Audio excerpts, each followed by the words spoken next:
version to Killmonger's plan where instead of sending Wakandan weapons around the world, he'll share Wakanda's scientific knowledge through outreach centers in order to support more peaceful development.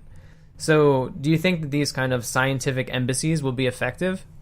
It's hard to say. Science can be used for good or bad, or not used at all. But I think that a good comparison might be the way that the United States worked with Europe at the end of World War II and the Marshall Plan. A lot of trade and science and money was exchanged at the end to the point where European nations and the United States are now very closely aligned in a lot of world affairs. So my anticipation is that this trade of ideas, Wakanda is supposedly much more developed than every other nation on Earth. And so there's a lot to gain from various nations from accepting this Wakandan technology and knowledge. Yeah, I think, so I'm in medical field, so I think from an ethical perspective, it's very important that they share their scientific advancements in terms of improving health, because there are so many issues that face populations that are eventually going to spill over into Wakanda. So they can be isolationists as long as they want, but when there's global warming, when there's diseases that are killing many people, those scientific advancements, especially if they spur advancements in other places, could really benefit not only the Wakanda itself, but the rest of the world. And also, I'm curious about if you have any thoughts on, what's the best model for this? It seems like, these outreach centers, it almost did seem like sort of embassies. Like, I'm curious about whether he's planning to share this knowledge government to government, or like, do you think there's a better way of doing this? Like, I mean, we see that with some other either rich or powerful individuals, they've set up, like the Clinton Foundation or the Gates Foundation. Is that a better model for him to use? Should there be a T'Challa Foundation? I think the best model I can think of is the university system.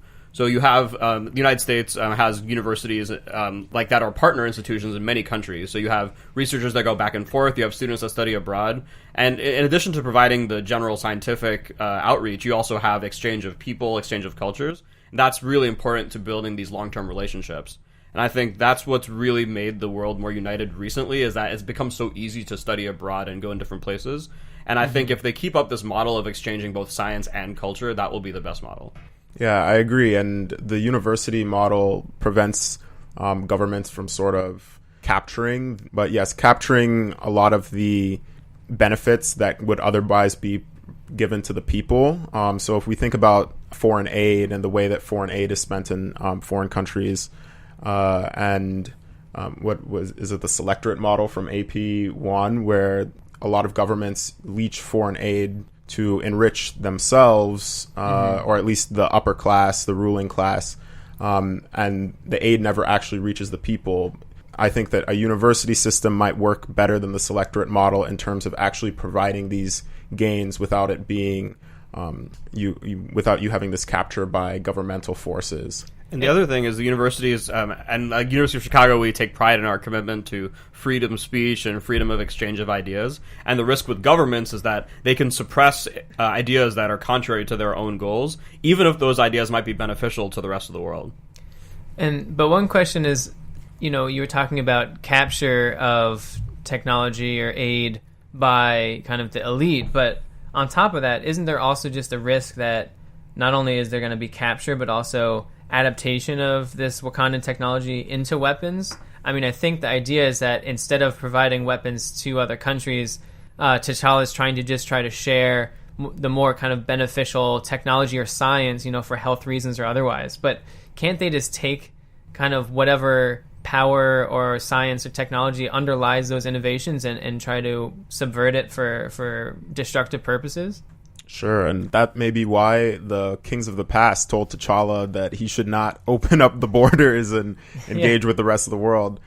But I think that the lessons taken from Killmonger is that things aren't going so hot even right now. So maybe if we can share some of our wisdom and technology and education, that they can improve. We don't talk about lack of education in third world countries or with being provided to women, but we never say, well, what if when women are allowed to go to school, they'll, come back and start hurting us, the men. And we understand that women are wiser, and so they won't.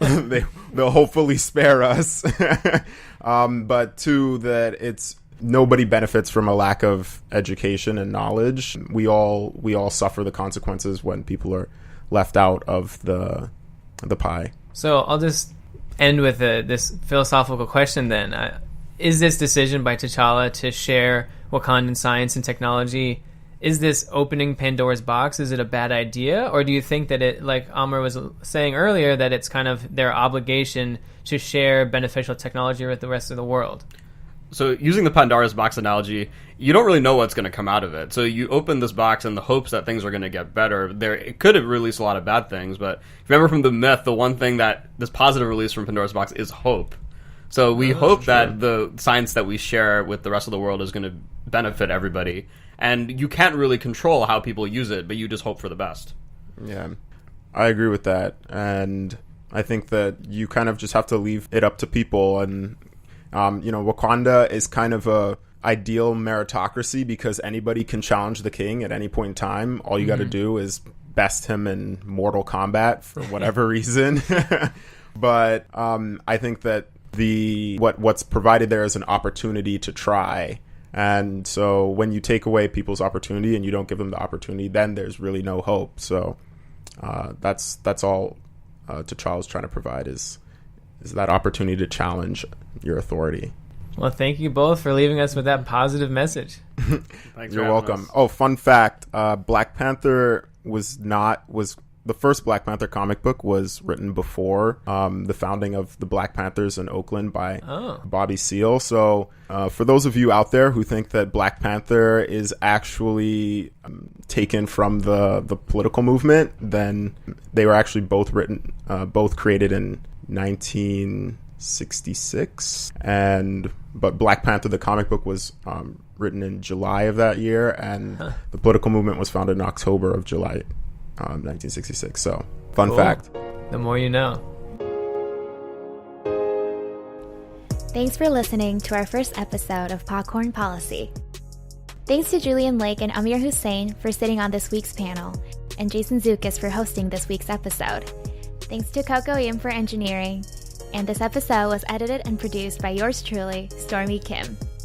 Here's how you can get involved with our next episode as an expert guest on our panel.